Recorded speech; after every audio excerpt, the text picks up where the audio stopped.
Perfect.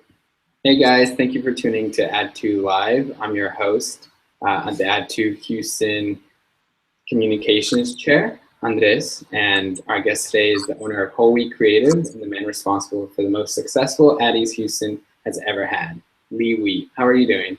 I'm doing great, thank you. And we were talking a little bit about the Addies a little earlier, and we believe that you guys did great, and thanks to you, it went really well. So thank you for that. Thanks for Add2 and all the help that Add2 contributes every year to make that a success, from judging all the way through the production of the show. Couldn't do it without you. I was at the judging, and it was really fun, all the running around and everything. It is fun. We always need more volunteers. So if you're in Houston next year, volunteer for the Addies. So just a reminder, we're going to start off the interview with a couple of general questions just to get the conversation flowing. But you guys can tweet in your questions for Lee with hashtag Add2Live. That's AD, the number 2, and live, L-I-V-E. And just get them going so we can ask Lee all the questions you have. So as the owner of Whole Wheat Creative, what does your day-to-day look like? Pretty busy. We start off our day, here in the office around 7:30. At least I do, and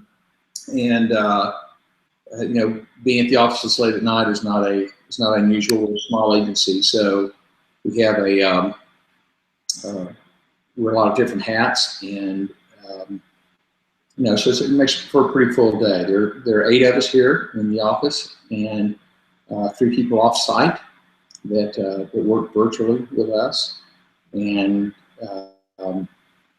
so it's fun. We have our offices in a house over in a Heights area that we built as an office, and it's so it's real comfortable. And I was going to do this interview outside today, but it's been raining, so I'm inside. Yeah, the computer would have gotten wet, and there's been a whole mess right there. Right. So can you tell us a little bit about your story? How did Whole Wheat come to be? How was it?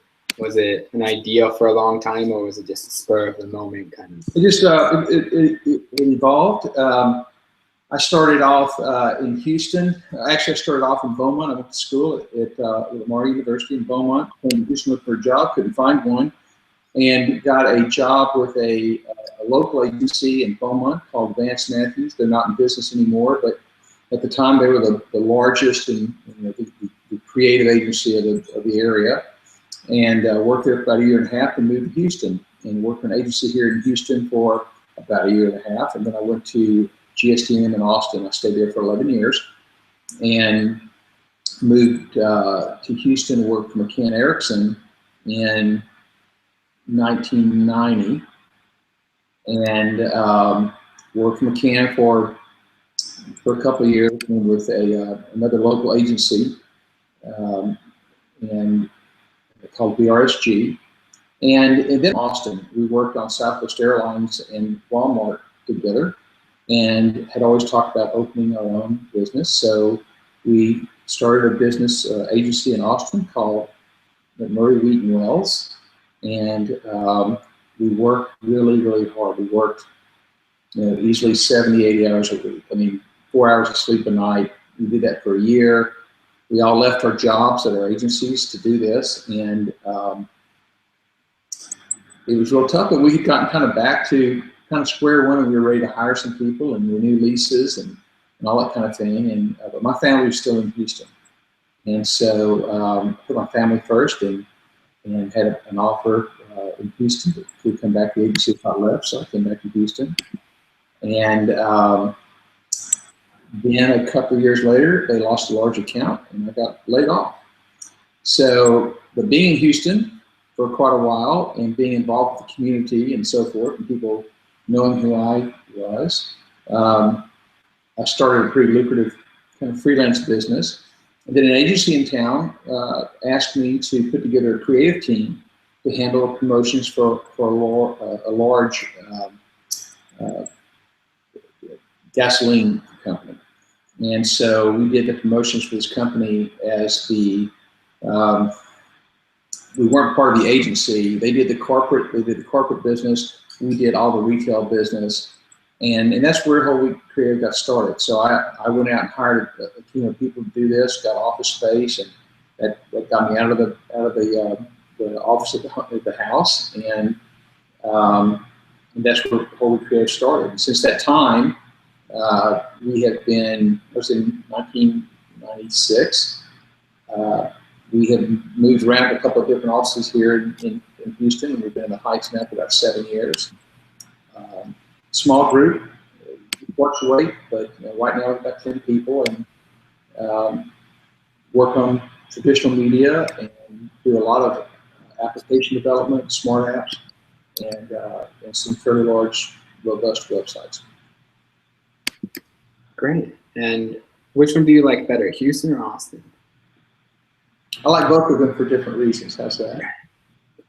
That was a loaded question, but I grew up in Austin. That's why I asked. I have 3 daughters. They were all born in Austin, and we enjoyed our 11 years there. It was great. And Austin's a wonderful town. It's a summer town. When it's winter in Austin, there's not as much to do. And Houston, to me, offers more cultural opportunities than Austin does. But Austin has a lot of things that Houston does not. So they're great. Both cities are great for different reasons. Very political. Both have Torchy's tacos. I'm good. So there you go. So you're also the creative director at Whole Wheat. How does that differ from being CEO? What do the day-to-day responsibilities in that role look like? It's basically, I can't separate the two. The work that comes out of here, we're such a small team that just about everyone touches it anyways. But being the creative director and CEO, I have no other level to go to get approvals, which is always great. And but everything that goes out has my name on it, so I feel very responsible for it and want to stay involved with it. That's great. How would you go from a freelance position? Do you think that it's easy to transition into a full-time job from freelance? Because you said you started as a freelancer. Is it very different, or is it similar to having a full-time job? It depends what you want out of it. When we had, I mentioned the agency my friends and I put together in Austin, and Murray Wheat and Wells. We were all extremely close friends. We worked on these accounts. We were the account team for, I was for Walmart, and for Southwest Airlines, I was the associate creative director and basically the art director for those accounts. And my writer partner was the associate creative director and writer for those accounts, with the account service person, the day-to-day account service person on those pieces of business. So we knew each other very well. But after we had been in business with each other for a year, a little less than a year actually, Paula, good friend and writer, said, this is what I want to do. She wanted to be more of a freelancer. She wanted to not work as much as we were doing. She didn't care for the administrative aspect and going out and getting new business. She just wanted to create ads, and that was great. So it depends on what you're after. If you want to build an agency, you have to put a lot of time into it, and you can do that. A lot of freelance people like the flexibility and the freedom. That said, when the business is there, when work comes your way as a freelance person, you pretty much have to take the work, and you always have a boss, and that would be your client. And so the demand's always there, regardless. But I think it's probably a little bit more, certainly more restrictive when you go and work for another agency. When you build your own agency, the only difference is the time, the time you have to put into it, and getting outside the discipline that you're most comfortable with. So if you're a writer, then you have to also buy the paper towels for the kitchen. And if you're an art director, you have to also pay the light bill. So you have to do those things. So Add2 Houston has a lot of young professionals, and they're all trying to get ahead in the ad world, and creatively, and copywriters and account managers were kind of all over the place. But what kind of advice would you give someone trying to move up in the ranks? I guess what I would ask there is, if you're trying to move, if you're trying to be available for opportunities, what are you doing to make yourself visible to the people that offer those opportunities? Great. So, if you're a writer and you're working for an agency, you might be doing a great job, but you can't expect everybody in town to know you're there, to know what you're doing. And so when a position opens up, how are they going to find you? If they don't go through a search firm, if you haven't been in contact with a headhunter, for instance, yeah, you might respond to an ad that they put on AAF, Houston, or only in Houston, or the AMA website or something, and so you have that. But how would you know them? I mean, how can you get your name out there and be recognizable, so that when you walk in for an interview, someone says, "Oh, I know you," or "Oh, yeah, I remember when you volunteered to help us with the Addies," and what a great job you did. So I know what kind of work ethic you have. And when all your friends were out doing other things, you chose to be involved with the industry, to promote whatever it was doing, and that's part of the work. That's what you do to balance everything out. Those connections are extremely important. Yeah, and so would you recommend going to different groups, like networking events and Add2 Houston groups, or would you recommend more of maybe being a contributor writer to a magazine, HBJ, something like that? Neither of those are exclusive. I think it's probably easier to be involved with the groups. And Add2 is important because you're involved with your peers in the industry.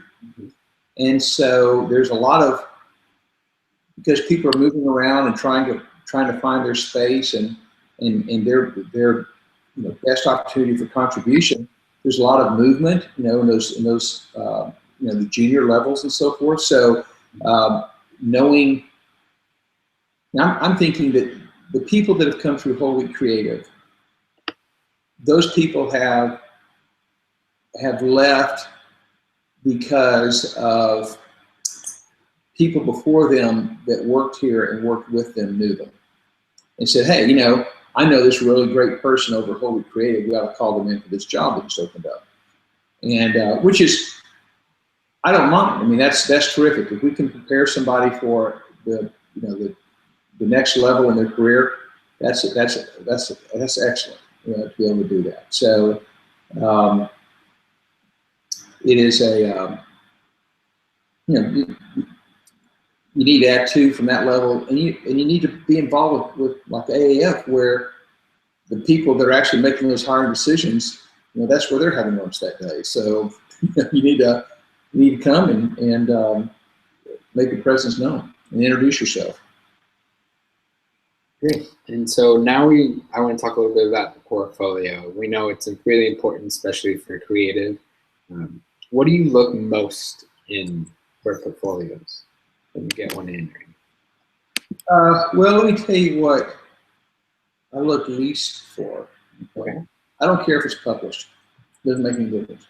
If you're if it's published, that's okay. But the work has to be great. So just because the work was paid for, whether you made, you did it for another agency and it was for a client, the work's not good, that shows up. Usually we're hiring people for what they can bring to us from a creative standpoint, or from an account service standpoint. In social media, we're looking for results on those things. And when it's creative, it doesn't have to be published work to be creative. It just has to be good. So a professionally done portfolio is always, always stands out, and it can be, we've seen a lot of portfolios recently that are presented to us on tablets. They're presented, to us on laptops, and then some that are, presented in print. But you don't want to present anything in your portfolio that you are not 100% sure that it's the best thing you've ever done. If you only have 3 pieces in your portfolio and they're great, then I have to imagine, or my perception might be, gee, they have 100 more of these things somewhere, or they can knock these things out left and right. But when you have 3 pieces in there and you put a 4th in there and it is not up to par, then the questions I ask myself immediately are, okay, so is it not up to par because you don't recognize it as being not up to par? Mm-hmm. Do you not have that discernment yet in your, in your creative maturity, and that's in account service or anything else? Do you, what do I have to, if you're an account service person and let's say you're showing campaigns you work on, questions come into mind is, why do you think this was great? Why could you not sell something better, to the client? If your creative person is this the best you could do? Did it take you a day to do this or a week to do this? When you introduce something into the equation that kind of compels somebody to ask why, negative things, you want to leave that out. Just leave them with the best impression you can, and it's got nothing to do with how much work you have. It's good work. It's quality over quantity all the time trumps it for me. And do you ask people why in interviews? Do you ask them why they chose a certain piece in their portfolio? Or? I will, only if they ask me to. Usually when I see a portfolio, I will tell, especially if you're either right out of school or close to being just a couple of years out of school. If they're looking for a job and they're interviewing, whatever I offer up to that person as a critique of their portfolio, they can take it or leave it. If they, because I can understand them saying, well, that's a subjective call, and I disagree. Okay. If they go to another interview and somebody says something close to the same thing, then that person really needs to think about making a change or revising that piece of work or taking it out, whatever the recommendation has been, because now 2 people have mentioned it. And if the 3rd person says it, it might be a photograph of your grandmother or something, whatever. You might think it's the best thing since sliced bread. But if 3 people say, we really need to fix this piece, if you don't take it out, you need to get out of this business. Because it means that you're not listening to your audience. Mm-hmm. This is all about listening to your audience, this entire business. So, that is your advertising. If it's not communicating what you want to communicate, you need to get out of this portfolio. Of course. And let me ask you, for those copywriters or account services, like you said, out there that are listening, would you recommend putting copy in there with just copy, or like social media posts, social media banners, stuff like that?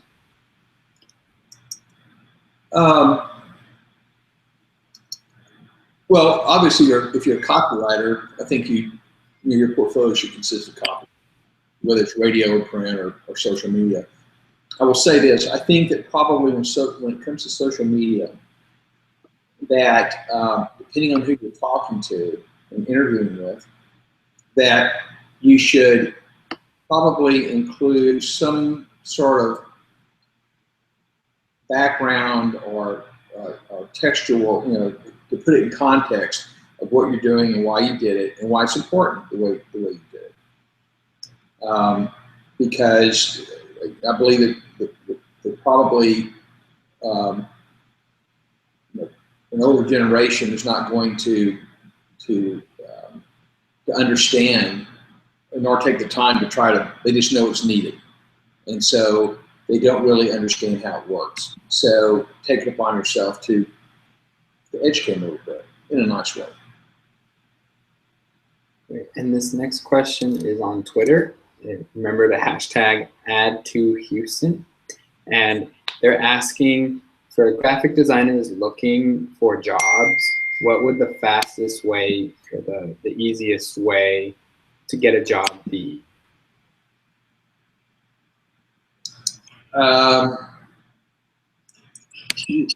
That would be to have what they're looking for when that position comes open. It's interesting that when you're out there, there are a couple of dynamics you need to think about. First of all, you need to think about your work, and if you're comparing, you need to compare it to professional work that you see in the industry. Don't compare it to anybody that necessarily is in your agency or at your company that you work at. Look at the industry, and if the work that you're doing, if you're in a let's say a small agency that has clients that do not, or even a large one, but you have clients that do not let you venture too far out of the lines on creativity. Okay, that's fine. That's a job. You can learn a lot of stuff there doing that kind of work. But if your day-to-day work is not allowing you to do that, you need to take it upon yourself outside of work to create the ads and so forth, as concepts that you can present your portfolio. So first of all is to have the work in your portfolio when you walk in, and then two, don't ever just walk away. Once you made that connection, always make that connection with the idea that you're going to see that person somewhere. If you're involved, I guarantee you, if you're involved in advertising in Houston and you're successful, you will cross paths with everybody in this business multiple times, and you never know where they're going to be, how they're going to change. When a job might open, you might not get that job, but the next position that opens up, if they remember you, they'll call you back. They're not going to go sift through 300 resumes that are in their files. They're going to say, oh, I remember Susan, I remember Bob, and I'm going to give them a call, because you stay in touch with them. Send them an email, hey, here's what I've been doing, whatever. They'll appreciate it. They might not respond to you, but they'll know it and they'll appreciate you. So stay in front of their face forever. That's actually really good advice. I hadn't thought about that. And you mentioned portfolios again, and earlier you mentioned that people bring in tablets, laptops, even print. What mediums do you like? I like any of those work. I mean, for ads, anything two-dimensional, the electronic media is fine. If you're a designer and you're doing publications, or you're laying out collateral materials, then if you're doing high comps on those things, then choice of papers and be able to open things and see the craftsmanship that goes into them, that's very important as well. And another question from Twitter is, would you recommend copywriters and graphic designers to team up and apply to agencies as a team? Sure. If they have some sort of magic between them, and they have a history, that has to be a certain length. They have a history of success, of how they just sort of make things happen. Yeah, absolutely. Have you ever seen anyone do that? I don't personally know of a team that has traveled that way. I know that we have had clients that I've worked for in the past where a marketing director has left that company and gone someplace else, and my writer partner, GSD&M, they knew us, and so they said, always, wish that I had you on my business at the new, with the new company that we're at or something. So I think the clients think that way. Okay. And agencies probably do as well. I think you probably have a better chance of landing something like that in a large market at large agencies. And would it be hard to have a graphic designer and copywriter team up and start their own agency, or is Houston very saturated? Nothing's ever saturated. In a case in point, look at Austin. There's so many agencies now that have sprung up from the people that GSD&M pulled into that market, and then lost an account or whatever, and let them go, and they couldn't move out of the market, and so they stayed there, and all these wonderful, extremely talented, smaller agency, they all started small, and but they were writers, account service people, art directors that started at basically at GSD&M, and then broke off and started their own agencies. And you have agencies now like Garrett Jessup. They were small when they started. You get one account, you do a couple pieces of good work, and you're off the races. It's never saturated. There's always room for great work. And another question from Twitter is, what is a portfolio no-no? What is the biggest mistake you've seen a lot of people, or the biggest mistake one person has made with their portfolio? Probably a couple of mistakes. One is, if it's not the best you've done, don't put it in there. People put too much work in a portfolio. They'll say, well, how many pieces should you have in a portfolio? And I really don't know the answer to that. My answer to that is, you should have as many pieces in there as great pieces. For instance, if you came in and interviewed with me and you had one ad, I said, well, let me see your work. And you pulled out your portfolio, whatever you did, and it was one ad, and it was like dynamite. I go, this is great. You got any more of this stuff? Well, yes, I do. Okay, and I'd like to see that. Okay, I'll get back with you. When can you meet next week? Give yourself a few days and go out and create something else and come back in with it. But at least I'll want you back. I'll ask you, why don't you show me more? Okay, but generally portfolios are going to be judged on the weakest piece, because that means you let it get through the door. The door, you're the door, and you're the one that brought it in here. And how would I really don't have time and don't want the confrontation to tell you how bad that piece was. And if you're working for me, I don't want to have an argument with you, and I don't want you to get upset because I didn't think that was up to snuff. So you need to have that discernment. So bringing pieces into the portfolio that are not strong, you leave those out. Always ask people what they really think about your portfolio. Please tell me how I can improve it. And a lot of people won't. They'll just turn you away and say, hey, thanks for coming in, and stay in touch, or we don't have anything right now, whatever it is. That's it.